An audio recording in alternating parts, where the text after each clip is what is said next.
Hello and welcome to pmclounge.com. Today we are looking at a question that is related to fast tracking and crashing, and this pertains to real life project management. So I thought let's take this question up. Now, fast tracking and crashing, we have discussed both these concepts in our previous video. I'll share a link in the description below if you want to kind of refresh your memory on what these two are.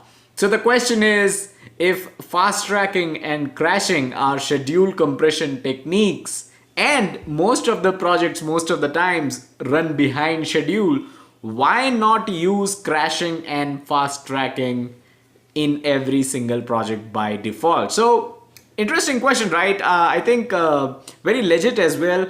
Most of the projects most of the time, as is rightly mentioned in the question, they are late, they are running late. So if most of the projects most of the time are running late, why not use crashing and fast tracking on every single project by default?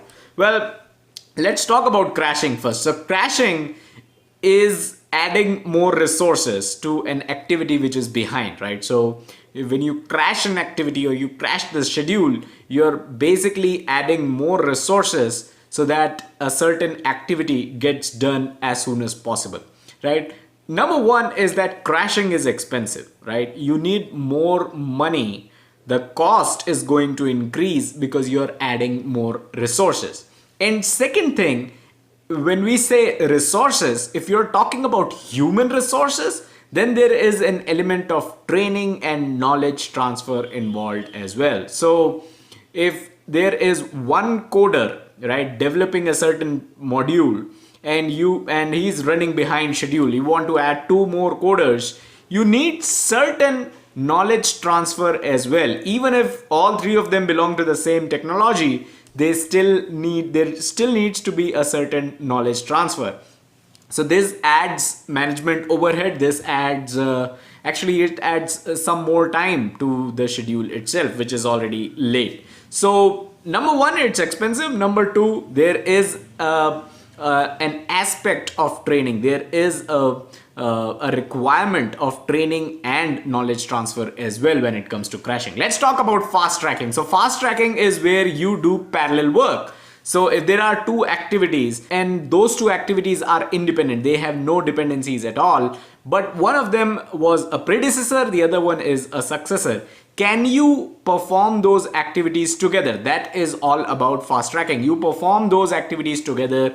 You do parallel work. So that is what fast tracking is all about. So what it does is it adds a risk of rework, right? So there is always a risk that when you're performing two activities which were not supposed to be performed together, by the way, when you created your schedule, if you're performing them together, you are adding an element of risk to it. There is a possibility that you may have to do some amount of rework. Second thing is the quality of work may not be as good. Let's talk about the original schedule. When you designed the original schedule, there was a certain reason you had an activity as a as a predecessor and another activity as a successor. So if you are doing parallel work, well, there is always a risk that you are adding. So if there is a rework, actually, if the requirement is of rework, you are going to add more time to the project, right? So you're already delayed, and fast tracking may actually lead to consuming more time from the schedule because it added risk and now you have to do some amount of rework. So those are some of the issues with fast tracking and crashing.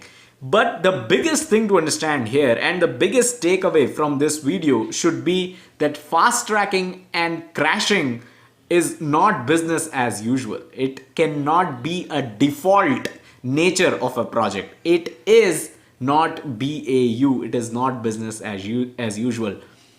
Fast tracking and crashing are both whatever it takes mode, right? So when you are fast tracking or when you're crashing, it is a proof that you're down to whatever it takes mode for your project.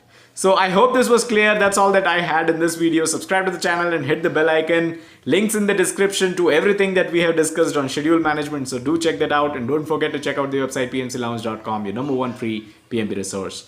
Thank you.